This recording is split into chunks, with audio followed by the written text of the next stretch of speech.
கண் கூட பார்த்துருக்க மட்டும் இல்லை, இவங்க கூட பழகியிருக்கேன்.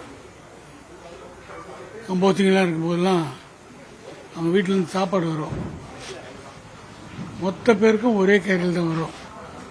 ஒருத்தர் ரீல்ஸுக்கு மார்க் போட்டு வருவார், ஒருத்தர் கம்போஸ் பண்ணிட்டு வருவார், ஒருத்தர் நோட்ஸ் கொடுத்து வருவார், ஒருத்தர் ரிதம் செக்ஷன்லாம் பார்ப்பார், தேவாஸ்தார் டியூன் போடுவார், ஸ்ரீகாந்த் அவர் பிஜிஎம்லாம் கம்போஸ் பண்ணுவார்.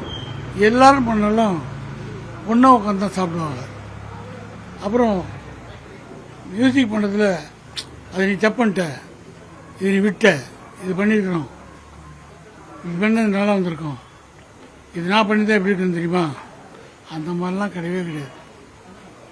அப்படி கண் பார்த்தா கை வேலை செய்யும். அத்தனை அண்ணன் தம்பிகளுக்கும் தேவாசார் மாதிரி ஒரு அண்ணன் கிடைக்கிறது இவங்கெல்லாம் பெரிய பாக்கியம். அவருக்கு இப்படி தம்பிகள் கிடைச்சது ஒரு அருமையான பாக்கியம். அப்படி ஒத்துமையான குடும்பம். இசையிலையும் அதே மாதிரி அவர் போட்ட டியூனுக்கு என்ன மாதிரிலாம் பக்கம் மியூசிக் பண்ணணுன்ட்டு அது அனிச்சை செயல் மாதிரி பண்ணுவாங்க.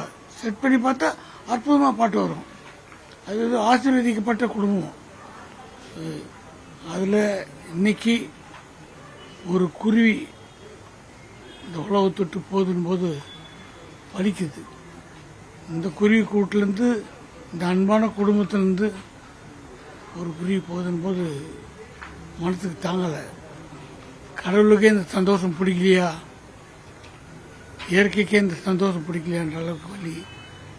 நல்ல அற்புதமான குடும்பம், இசை குடும்பம்.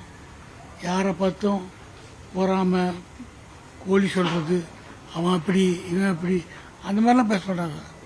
எப்போ இவங்களுக்குள்ள பார்த்துக்கிட்டாலும் சிரிப்பு தான் அதிகமாக இருக்கும்.